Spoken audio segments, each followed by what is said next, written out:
Sé que fumar perjudica mi salud. Además, suelo sentir el malestar temprano de la nicotina en el cuerpo. Sin embargo, soy un hombre profundamente religioso y de ningún modo faltaría el deber sacrificial que impone el límite de lo humano. Algunos creen que asegurando unos años más de vida se acercan a la eternidad, pero de entre los cálculos no hay otro más equivocado que este. El precio de la distinción, de ser uno y no todos los otros o todo lo otro, es precisamente la finitud. Las cosas son puras por no estar mezcladas. Yo soy puro por no hibridarme con cuerpos extraños, pero así, solo soy puro como esa sustancia recortada e imperfecta que soy.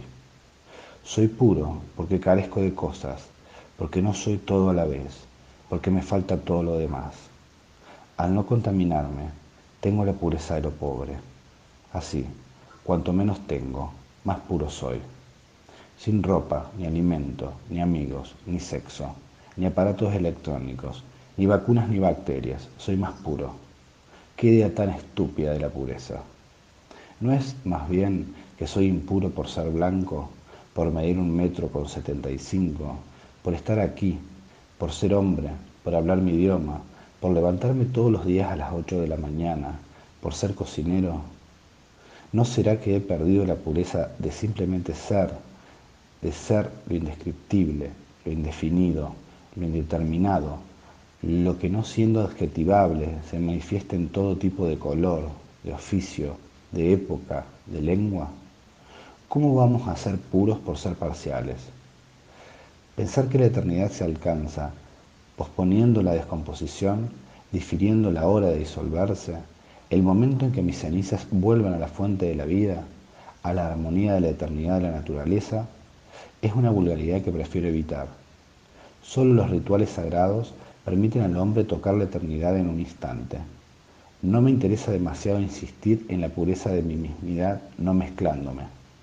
Tal tarea sería un irremediable fracaso, a no ser que, muriendo así de inanición o de falta de estímulos, o del estallido de mis propios fluidos retenidos, saltara rápidamente a la permanente serenidad del tanatorio. Pero una muerte prematura impide al hombre la búsqueda de esa eternidad a la que aspira por saber, precisamente, que le ha sido expropiada. Fumar quema el cuerpo, lo asfixia, lo enferma. Pero, ¿quién ha rozado lo divino sin dolor, sin martirio, sin trance ni desmayo? ¿Quién ha vivido del todo sin bailar con la muerte, sin tenerla siempre presente, acechando tras la esquina? Empecé a fumar por amistad y para la amistad. Pero cuidado, no por miedo al rechazo, ni porque todos lo hacían, ni porque fuera una moda, ni por querer ser adulto o siquiera parecerlo. Creo que nadie empieza a fumar por razones tan burdas como esas. Creo que el tabaco, presente desde que el hombre es hombre, no tiene relación con frivolidades de ese tipo. Lo que dura es siempre algo esencial y no una circunstancia pasajera o casual. Uno no se introduce en el tabaquismo solo, es evidente, pero es que el hombre no es de estar solo, no es de aislarse ni de vivir en la insípida autonomía. El hombre es de estar con el otro, ya sea para compartir, para cuidarse, para ayudarse, ya sea para competir, para medirse, para identificarse, para idealizar, para amar, para odiar, para utilizar, para ser fiel o para traicionar.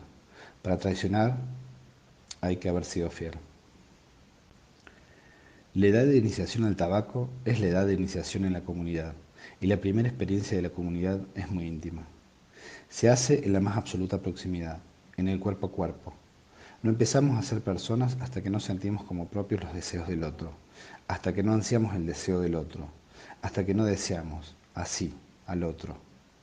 Por muy diversos que hayan sido los planteamientos acerca de lo humano y de su esencia, todos coinciden en esta tan básica apreciación. Mis primeros cigarrillos no fueron el atrezo para una exhibición pública, no fueron como los cumpleaños o los bautizos, o como esa primera comunión en la que no comulgamos, en la que el sabor a convención formal no nos permitía éxtasis alguno. Mis primeros cigarrillos fueron también los primeros cigarrillos de mi mejor amigo de adolescencia. Fumábamos escondidos. Buscábamos cuidadosamente el lugar. Podía ser a la orilla del río, entre la maleza, o también entre los coches aparcados en algún solar apenas transitado, o detrás de la iglesia, o en la última planta de algún edificio ajeno al que hubiéramos accedido con pequeños engaños. La amistad adolescente es la verdadera amistad, la iniciática, la que por fin detona el atrevimiento de salir del nido, de desobedecer aquellas órdenes paternas en las que no podíamos experimentar la reciprocidad.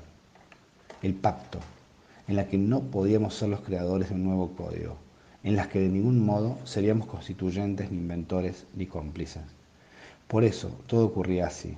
No es que yo hubiera probado el tabaco e indujera a mi compañero. No es que él me trajera ese nuevo hábito de alguna visita a otros pueblos o lo hubiera adquirido con su equipo de fútbol y quisiera integrarme en el grupo. Era por el contrario, que por primera vez habíamos establecido una amistad consciente, una confianza emocionante, nueva, que no provenía del vientre o de la crianza o de la sangre, sino de la diferencia. Nos conocimos en el instituto. Era un centro público establecido en el corazón de la ciudad. Por ello, como suele ocurrir, acogía a bastantes miembros de la sociedad acomodada que vivía en las calles principales de la ciudad, como yo, pero también a muchos chicos de las barriadas del casco antiguo.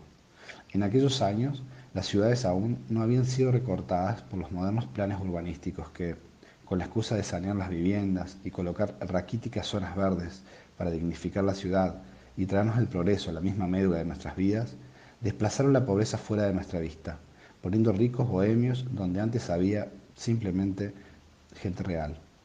Tan pronto rebasábamos la adolescencia, perdemos el contacto con esa gente real que, siendo distinta, nos parecía tan semejante que ni siquiera reparábamos en su procedencia o en sus peculiaridades.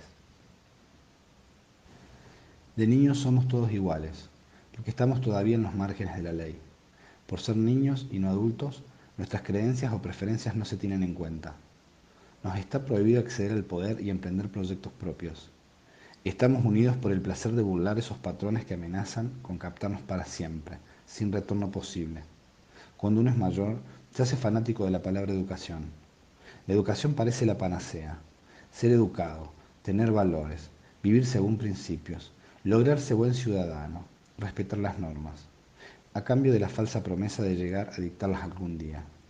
Pero de pequeños gozamos de esa otra pureza, no de la pureza de no mezclarse, pues queremos fiestas y las fiestas son, por definición, mezcla, pero tampoco de la pureza de mezclarse, pues uno no se mezcla cuando todavía no es distinto. Los niños y los adolescentes se resisten a la educación, quizás con el fatal presentimiento de que, una vez educados, nos opondremos con enorme violencia o incluso con miedo a aquellos que un día fueron nuestros amigos y con los que aprendimos a querer gratuitamente, libremente, sin conveniencia, sin necesidad y sobre todo, sin necesidad de compensación. Nos reíamos de los valores al ver que los valores amargaban tanto a los adultos, hasta el punto de hacerlos sospechar de las carcajadas y de la diversión. Cuando los profesores nos hablaban de principios y de justicia, nos resultaba algo cursi, pues nosotros no requeríamos de más justicia que la amistad, el juego y la alegría. No necesitaríamos justicia sin la miseria de los principios. No esperaríamos compensación sin la miseria del ahorro. No haría falta pensar en la muerte sin la miseria de las metas. ¿Para qué queríamos principios si todo lo vivíamos como fines? Si solo deseábamos saber por curiosidad, dialogar por divertimento y ganar por la emoción de dar la revancha. Recuerdo que a los 7 u 8 años noté un cambio en la manera en que mi madre se relacionaba conmigo. Me pareció un cambio profundo, en parte doloroso, en parte aliviante. Hasta entonces tenía la sensación de contar siempre con el cariño y el cuidado materno. No había notado que esperaba algo de mí. Pensaba que no existía la posibilidad de frustrarla. No sabía que se enorgullecía de mí y arropado por la hermosura de tal ignorancia, no temía decepcionarla. Creía que mi mera existencia la hacía feliz, pero de pronto, como si esa existencia mía se hubiera convertido en una carga, comenzó a mostrarse más distante. No compadecía mis tristezas, no me acompañaba en los juegos que le ofrecía, pareciéndome a mí que eran muy placenteros y entretenidos, y tampoco quería ya ver conmigo los dibujos animados a los que ella misma me había aficionado. Cuando yo compartía algo con ella, era por el encantador que a mí mismo me parecía. Así que no comprendí por qué ella no quería disfrutar de esos dibujos a los que me había acostumbrado con tanta insistencia. Me retiró la sobreabundancia de besos y abrazos espontáneos, imponiéndome en cambio que le diera 2 besos en la cara para irme al colegio y el regresar a casa. No contenta con eso, extendió su obligación para con sus parientes y amistades. Me sentía humillado. Era como si me dijese, ya no te quiero, pero sé cordial. Me habían cambiado el amor de madre por símbolos vacíos y desafectados. Por otra parte, experimenté con total extrañeza cómo me regateaba con la comida, exigiendo que pusiera la mesa y ordenara mi habitación a cambio del sustento. Acostumbrado a que se entristeciera cuando comía mal y a que se llenara de alegría cuando comía bien y mostraba mucho apetito. Aquellos nuevos chantajes se me revelaban como oscuras intenciones. Tal vez quería que desapareciera, haciéndome ver que molestaba en casa, que no era bienvenido en lo que siempre había sido mi hogar. Ella argumentaba que tenía que aprender a hacer las cosas solo, a no tener miedo por la noche, a ser independiente. Afirmaba que ya era mayor, que se reirían de mí si me veían pegado a su falda y tan mimoso. Me sentí ridículo, pero no por la imagen que sugerían sus palabras, sino porque, aunque muchas veces su cariño y sus carantoñas me resultaron agradables, también era muy consciente de que, no en pocas ocasiones, me habían cansado y agobiado, pues sentía ganas de jugar con mis cosas, de salir a correr o de pensar, o simplemente de gozar de espacio. Sin embargo, jamás se me hubiera ocurrido rechazarla, viendo cuánto me quería y cuánto necesitaba achucharme, y asegurarse de que ese amor era correspondido. ¿Y qué pasaba entonces? Me sentía furioso. Si lo llego a saber, pensaba, todo ese rollo de que ya era mayor formaba parte indudablemente de una entretejida patraña, pues estaba claro que mi padre y ella misma eran más mayores que yo y no escatimaban en gestos afectuosos que hasta me parecían algo excesivos. Yo ya era mayor para dormir toda la noche solo y ellos, que multiplicaban mi edad ni sabía por cuánto, tenían que dormir juntos, abrazarse y cogerse la mano para pasear. Tampoco vi que mi padre tuviera nunca que poner la mesa, pero sí que mi madre atendiera todas sus preocupaciones del trabajo mientras despreciaba mis problemas del colegio. El amor materno ya había pasado y se convirtió en un sórdido juego de reglas y contraprestaciones. Me habían despojado de mi papel y consiguieron herir mi orgullo, pero, con un cosquilleo raro, nació en mí algo parecido a una liberación. Sentí que durante mucho tiempo había cargado con el peso de deber un favor eterno a quien me gestó y me dio a luz, no pudiendo ser sino ella la receptora de mis encantos, cariños y habilidades. Pero esta fidelidad tan asfixiante se había terminado. Que siga esperando a mi padre sola, que yo me repartiré con los que me quieran. Como toda amistad comienza con una enemistad común, Rubén y yo sellamos la nuestra fumando contra nuestros padres. Compartíamos los cigarrillos y jugábamos con el humo. El humo nos daba seguridad, hacía que nuestra relación no resultara grave. Envueltos en él, podíamos darnos la cara sin que los ojos directos se presentaran nunca amenazantes o impositivos. Pero además, mientras fumábamos, hablábamos sin la obligación de sostener la mirada, pues el cigarrillo que pasaba de una mano a la otra daba perfecta cuenta de la solidez y permanencia de nuestra mutua atención. Siempre que me decían, mírame a la cara cuando te hablo, decía un adulto, yo no he olvidado que esa demanda esconde siempre una exigencia de sumisión o un reto tras el cual se disponga clara y establemente quién tiene el poder, quién es el dominante y quién el dominado. No es franqueza lo que se solicita, sino subyugación. Pero en la amistad del primer tabaco todo eso sobra. No importa. Las miradas se cruzan por azar, se mueven. No es tan relevante mirarse uno a otro como mirar juntos lo otro, como comprobar que, sea donde sea que dirijamos la mirada, vemos lo mismo, y que eso mismo que vemos ya no es un peligro o un fantasma, sino un mundo suavizado, algo difuminado por la amistad. Pocos momentos serán tan mágicos como aquellos. En cambio, solo los recordamos a retazos, como se recuerda todo lo que fue vivido intensamente, sin la maniobra de la conciencia levantando acta. Pasados esos tiempos, se hace complicado lo simple y nos resulta muy trabajoso experienciar sin narración. Ahora que ya fumamos por costumbre, por adicción a la nicotina, por apego a ese sabor complejo, de cuya conquista no tenemos apenas memoria, no obtenemos fuego sino cenizas. Ahora no fumamos como transgresión, sino como dependencia. Perdido el ritual y la importancia del estilo, Fumar es tan ordinario como comer con hambre o dormir con sueño. En esta sociedad tan laica a la que hemos ido a parar, a base de exterminar la sacralidad de todo lo incalculable, de todo lo irrentable, de todo lo que al fin vale la pena, de todo lo que efectivamente nos llenaría, en lugar de conducirnos a otro tramo de la carrera, se ha olvidado que fumar es un acto religioso, tal vez el más originario. El fuego purifica porque el fuego es la vida misma. Decimos fogoso del apasionado, dar a luz o alumbramiento del hacer nacer, ardiente del enérgico, fervoroso del entusiasta. Llamamos fuego al vigor porque lo es. Fuego es lo que tiene el hombre religioso, pues se trata de un hombre que apuesta a todo, que celebra el caos en lugar de temerlo, que parturiento da y agradece. Así es que tomar el sol es el rezo más simple e inspirador. Uno entrega su cuerpo y recibe luz y calor. Muy cercano a ello es fumar. Fumar es abrir el cuerpo y dejar que el humo lo transite y lo bendiga. No se comienza a tomar el sol solo o a fumar solo. No podría ser. Cuando se reza con todos y por todos y a todos. Rezar no es una actividad cualquiera. Es lo contrario de comprar y vender porque quien reza no intercambia. Cuando apareció la propiedad privada, la religión inició su ocaso. Desde la perspectiva religiosa, todos somos de todos y nada de nadie. No se puede uno apropiar de lo que es divino. El templo debe permanecer abierto para todos porque no tiene mucho sentido acudir solo. En cualquier caso, no se está solo en el templo, pues en todo momento se avecinan visitas. Del mismo modo, por mucho que tome el sol, no podré nunca agotarlo. El sol solo sale para mí a costa de salir también para los demás. Tampoco puedo retener el humo del tabaco, sino únicamente dejar que me acaricie y salga como entró, dándose a fumar al primero que pasa. No podemos fumar sin que fumen otros. En eso consiste rezar, en disponerse a recibir sin jamás consumir. Rezar es un compartir la vida al borde de la muerte.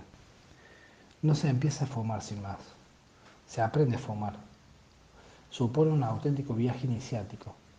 De hecho, pasarán los años de un fumador y si verdaderamente es un caballero de fe, continuará refinando su hábito, depurándolo. El consumo de cigarrillos resulta interesante al principio, pero para un adulto me parece afeminado, cosmético. A mi edad no me reconocería en un Marlboro. Viene a ser como fumar con anestesia. Los analgésicos no están hechos para los profesionales. Sería más digno abandonar el tabaco que fumar un Marlboro. Si uno necesita para fumar todos estos suavizantes que le son editados, es que fuma sin aliento, sin gracia y sin beatitud. Si fumar purifica, el tabaco debe ser a su vez puro. Por eso únicamente fumo puros. No solo lo fumo, hace mucho que me interesé por su historia y por la procedencia de los más exquisitos en su especie. El puro, como sabemos, el puro por excelencia, por esencia, es caribeño. Viene de donde vienen los más adeptos adoradores del sol. Viene de la tierra en que la mezcla reina de forma tal que es imposible perseguir las líneas genealógicas o predecir los tonos o humores de la descendencia. Al no existir un pasado lineal, los ancestros habitan siempre en el medio de cada instante. Es la tierra en la que no se pierde la sangre ni se atrofian los cuerpos, pues no hay lugar para la nostalgia, ni para el sabor a decadencia, ni para la previsión, ni para planificar el mundo póstumo. Se vive en la eternidad, en la pura vida lograda gracias a la lealtad para con la muerte. Cuando se vive en la mezcla de cuerpos, de colores, de sabores, de disfraces, de máscaras, de verdades, de historias, de ritmos, de religiones, cuando se vive en la belleza de la dispersión, ¿qué es la muerte sino mezclarse y dispersarse un poco más? Al fin, no se muere cuando los fantasmas viven y son compañeros de juegos. La muerte no es sino cambio, es decir, pura vida. Solo bajo tal condición se crea la pureza del tabaco y del ron, que pasan por todos los cuerpos sin atascarse en ninguno. La pureza es desapego. Cocinar es mezclar, es saber mezclar, como todo arte. Para mezclar bien, sin embargo, uno debe aprender a disociar. Soy un buen cocinero porque nunca comí con demasiada hambre. Los que comen con ansia no distinguen los sabores. Engullen lo que sea sin la más mínima apreciación o detenimiento. Así todo sabe igual. Es vivir secundariamente sin idea alguna de los elementos. Desde pequeño probé los platos más que consumirlos. Distinguía los ingredientes por mero juego e imaginaba de dónde vendría cada uno y cómo, siendo tan dispares, se unían armónicamente. Ni siquiera necesitaba probar bocado, pues solo con el aroma se me revelaban las combinaciones. Me hice cocinero como podía haberme hecho perfumista. Comer o oler deconstruyendo es lo único que permite crear nuevas comidas y nuevos olores. Hallar lo puro en lo mezclado. Sirve para mezclar más y de más diversas formas. Lo mismo ocurre con los colores y los tactos. Cocinando se elevan todos los sentidos. Cocinar bien agudiza la percepción. En algún momento creí que cocinando podía enamorar a cualquiera. Estaba seguro. Pero con el tiempo observé que cada persona se enamora de quien puede. Hay mujeres que no tienen las capacidades que se requieren para poder enamorarse de mí. Simplemente no sabrían hacerlo. Tampoco es tan fácil enamorarse de alguien. Hay que tener conocimientos. Hay que saber admirar y no todo el mundo sabe admirar, o al menos no todo el mundo sabe admirar cualquier cualidad valorable. Y menos mal. Si no fuera así, no habría refinamiento, ni moda, ni ascensión estética, ni complicidad, ni secreto. Uno no podría brillar, ni cualquier imbécil pudiera enamorarse de él. Además sería muy trabajosa la selección personal. Es muy bueno que la selección trabaje sola. Enamorarse es saber ver, saber buscar el enfoque adecuado, el que permite observar más y mejor, o al menos de una nueva forma. Es saber orientar la mirada para que las cosas, desde ese lugar, se hagan patentes y pierdan la vulgaridad. Si uno no sabe mirar, nunca llegará a tener córnea. Esta se forma aprendiendo a ver, como se forman las manos al aprender a tocar. Si no, nos quedamos sin cuerpo. No soporto que se engulle en mi restaurante. No se debe venir con hambre, con necesidades. La necesidad convierte a todos los gatos en pardos y la comida en alimento. Bajo necesidad no se puede elegir porque no se puede distinguir. Todo lo nubla la necesidad. Deseo que acuda a mi cocina gente plena, libre, sin interés, solo con deseo de probar, que miren el plato y lo huelan y lo presuman antes de saborearlo, que no comerlo. Ningún dios prohíbe matar. Lo que detestan es que se mate sin ritual, que se mate sin amor, sin adoración, sin comunión. Sin todo eso, matar es una brutalidad, como dormir sin soñar, como robar sin emoción. Me ponía enfermo cada vez que me preguntaban, ¿qué lleva esto? No me interesan los comensales sin dinero o los que con dinero preferirían no pagar, pero esos no vienen. El verdadero problema, mi frustración, está en los que solo vienen porque tienen dinero y quieren gastarlo. Ellos son los que preguntan, ¿qué lleva esto? Les falta estética porque, aún no teniendo necesidad, resultaron adictos a la ostentación vacía. Fue ante tal ordinariez que me propuse dar de comer ante cocina, a ver si de una vez se instruían. Propuse a mi equipo la preparación de platos con un solo ingrediente. Esperaba que los insensibles comenzaran por el principio. Solo proyectaba una introducción para ignorantes. Quise, por una vez, ser profesor de auténticos ignorantes. Creí que con toda seguridad, por ese plazo, perdería la presencia de los paladares sensibles. Los sensibles nunca aprendemos empezando por el principio, sino por el medio. Empezar por el principio es aprender al revés. Los sensibles alcanzan la sabiduría a través del mero experimentar, porque los sensibles siempre intuyen los principios en lo ya mezclado. No necesitan que los principios les sean explicitados, sino que los presuponen y los encuadran en todas las cosas, implicados, conectados, manteniendo en pie toda mezcla, trabajándola por dentro. Los sensibles bucean en lo ya hecho y descubren los principios. Parece que los insensibles necesitan experimentar los elementos puros para descubrir las mezclas. Puede que tampoco así tengan remedio. Empezar por el principio es de torpes. La torpeza es no saber disociar, es no tener intuición, Y muchos dijeron que la intuición no se puede enseñar, que se tiene o no se tiene, por no se sabe qué tara. En cualquier caso, quise probar a ver si al menos se extrañaban ante algo tan bobo como saborear elementos puros y desnudos en lugar de descubrir su insinuación en lo mezclado. Aquel proyecto era un proyecto pornográfico extremo, en el que desaparece la seducción para dejar el sitio a la mera anatomía, mostrar órganos abstractos y no organismos, mostrar muerte y no vida, o al menos no la muerte fabricando la vida, solo muerte, solo parálisis, solo cosas que no se combinan. Mi propósito era tan solo la ironía. No nacemos de los principios sino de la mezcla. Algún elemento puro muere, se rompe, deja de ser lo que era para dar a luz a otra cosa. Nacemos matando a nuestros padres. Cuando nacemos, su vida se convierte en una simple prórroga. Se han dividido, ya solo habitan descuartizados, ya solo viven de nosotros, de la alegría de nuestra inocencia, de las expectativas que nos fabrican, de la impronta con la que nos marcaron. Cuando se es padre, solo se sobrevive como fantasma, como negación, como policía, como eso que recorta las infinitas virtualidades de los hijos. Solo se es lo que el niño no debe hacer. Únicamente se es la castración del deseo de los niños. La paternidad es la muerte que mata a la propia descendencia para que ésta no se muera del todo, para que no se mezcle con cualquier cosa, en cualquier momento y lugar. Hay algo fúnebre en los paritorios. Alguien que pierde su infancia y así su vitalidad, su deseo, su sangre, para convertirse en norma, en sombra, en mortal. En estos tiempos ocurre, incluso, que el paritorio es el desenlace de una agonía, de una muerte anunciada. La muerte ni siquiera llega por sorpresa, pues se planifican los embarazos. Se tienen niños solo porque si no, ya no se podrán tener.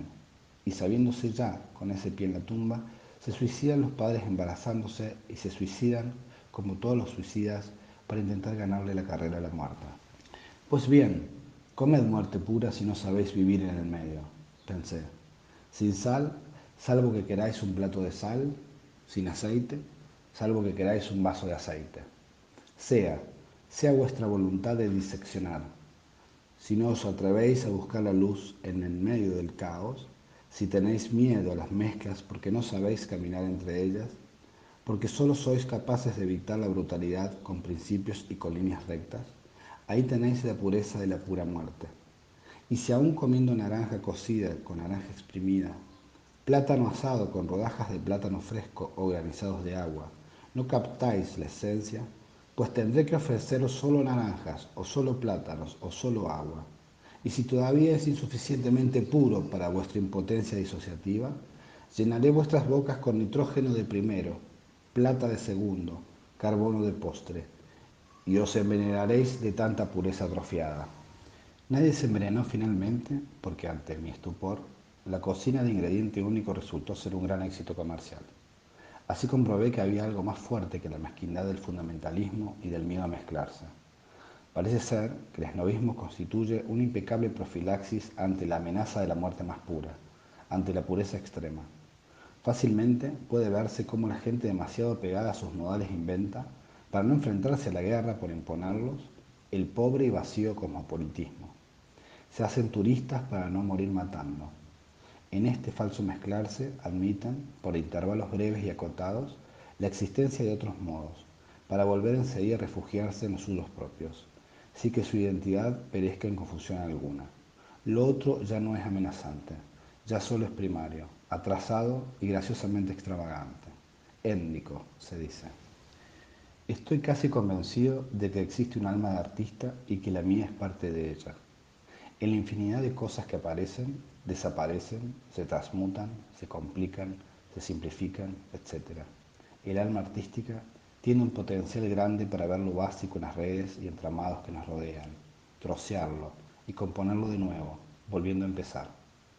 El alma de artista es un alma de inicio permanente. Eso no quiere decir que de por sí uno tenga talento.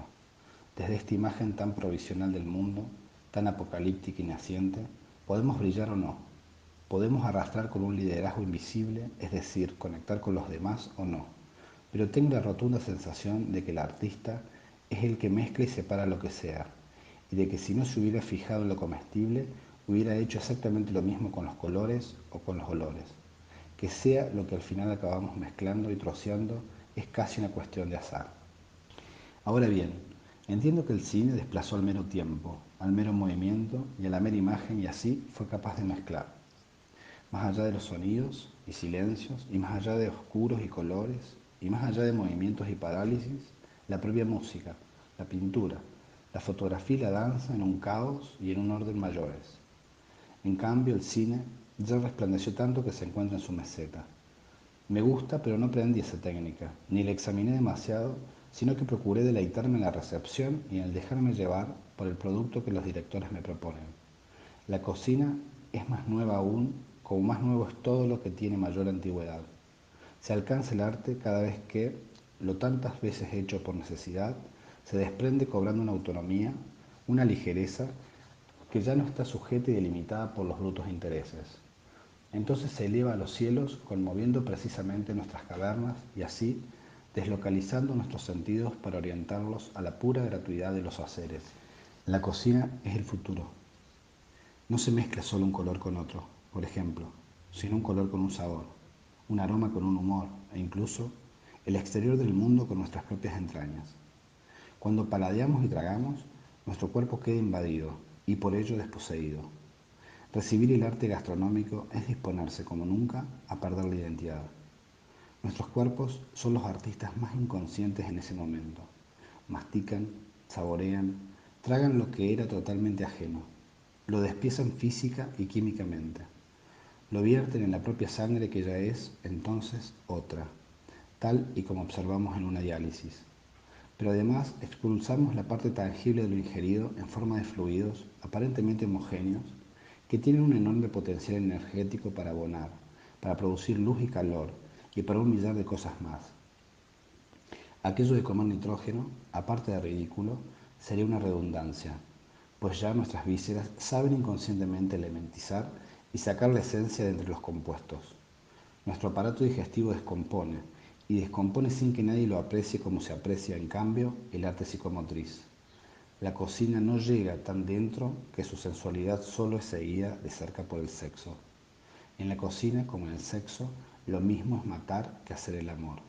Trocear algo o alguien, descuartizar ya con las manos, ya con la mente. Deleitarnos en lo que no son sino trozos de lo que antes percibíamos como una unidad. Sacarles partido, exprimirlos y mezclarlos con los nuestros. Se trata de aniquilar, de acabar con el pesado ser de lo que es ser del otro, para despojarnos de la gravedad de nuestro propio ego. Sin embargo, parece como que a la cocina le faltaba la música, como al cine le faltaba el olor y el sabor. El hilo musical de un restaurante resulta demasiado extremo, y no se me ocurrió forma alguna de que los alimentos sonaran articuladamente con sonidos que pudiéramos escuchar y componer o separar a nuestro antojo, al antojo del cocinero. Sé que están los crujientes y los sonidos del horno, de la fritura y de las batidoras, justo en el momento en que los músicos han aventurado su propia deconstrucción y juegan con los sonidos industriales, fabriles y electrónicos. Por ahí parece anunciarse un encuentro, pero eso lo desarrollarán otros jóvenes y todavía más pervertidos, sedientos de nuevas y más híbridas sensaciones. La perversión es el impulso del arte nuevo, que ensaya entre la concentración del fetichismo y la dispersión de la esquizofrenia.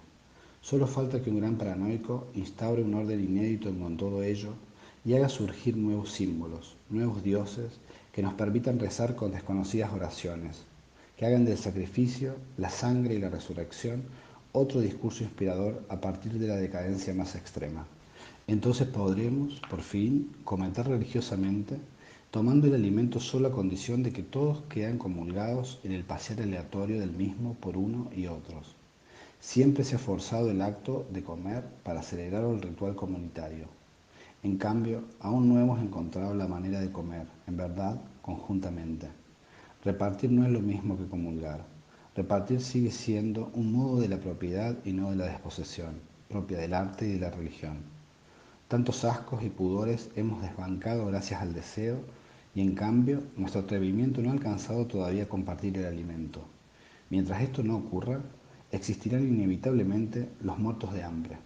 Morirse de hambre no es un problema simplemente económico, Es un problema afectivo, espiritual, que se implanta a través del anhelo tímido de llenar unos las bocas de otros, de secretar unos para otros sin convertir de ese modo el comer en una vulgar forma de almacenaje.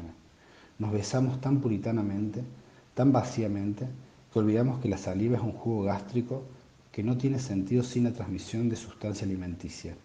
Podríamos vivir de los besos y no lo hacemos.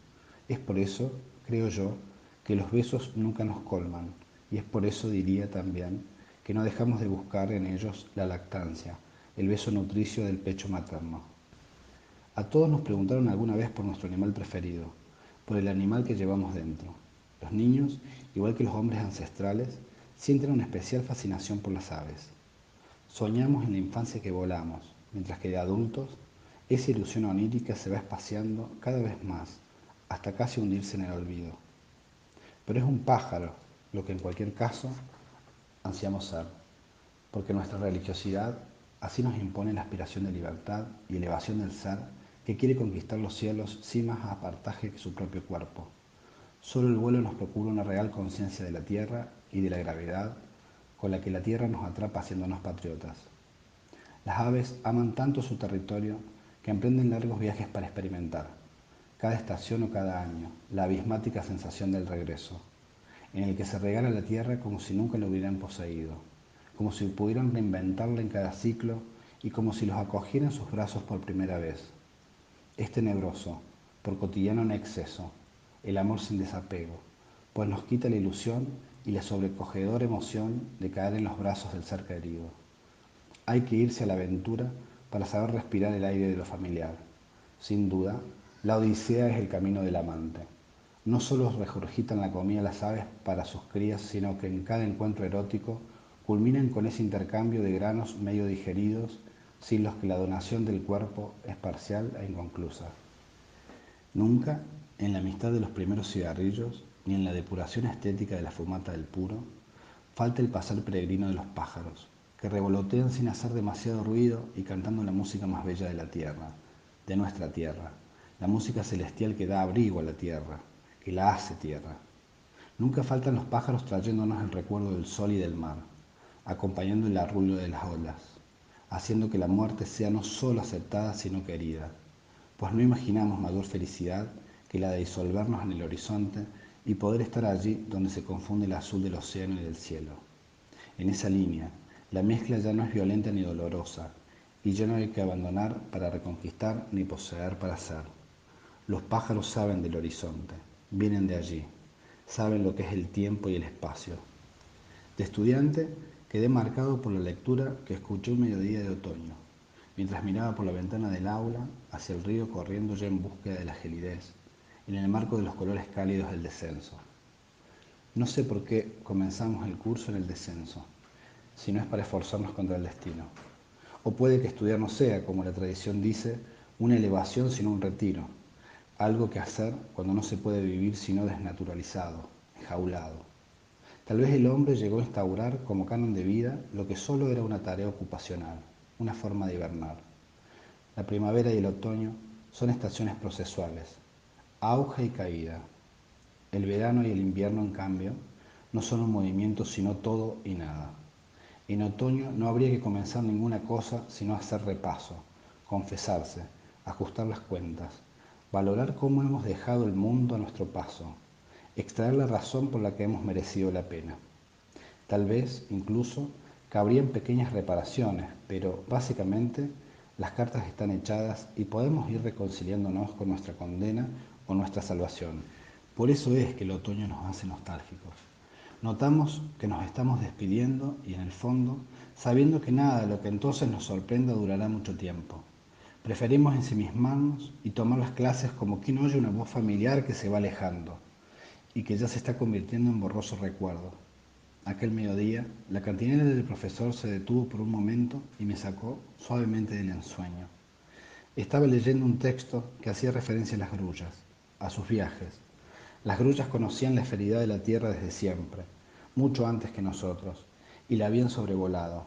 Y no se perdían, sino que estaban a punto en el regreso. Son previsoras, planifican cómo seguir un buen círculo, planifican perfectamente cómo volver al punto de partida. Sus metas son redondas. Tienen que descansar para alcanzar el inicio.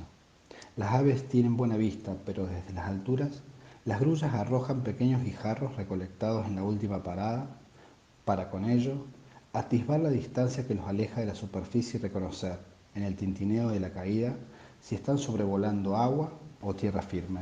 Escuchaba aquel relato y lo alojaba en mi memoria, como algo precioso, como un tesoro que debería enseñar muchas veces, siempre y cuando la prudencia me señalara que caía en buenas manos. Afiné la atención o el oído para no perder la referencia, pues al no haber estado receptivo a la introducción en aquella lectura, desconocía al autor de tan hermosa observación. La cita concluyó y al cabo de unos segundos supe que Aristóteles había escrito eso. Sabía de las grullas mucho antes que yo y sabía lo que las grullas sabían antes que nosotros, antes que yo. Es ahora cuando lo entiendo del todo. Solo los viejos comprenden la niñez porque están a punto de adentrarse en ella. Solo finalizo los cuentos porque quiero escribir otro nuevo.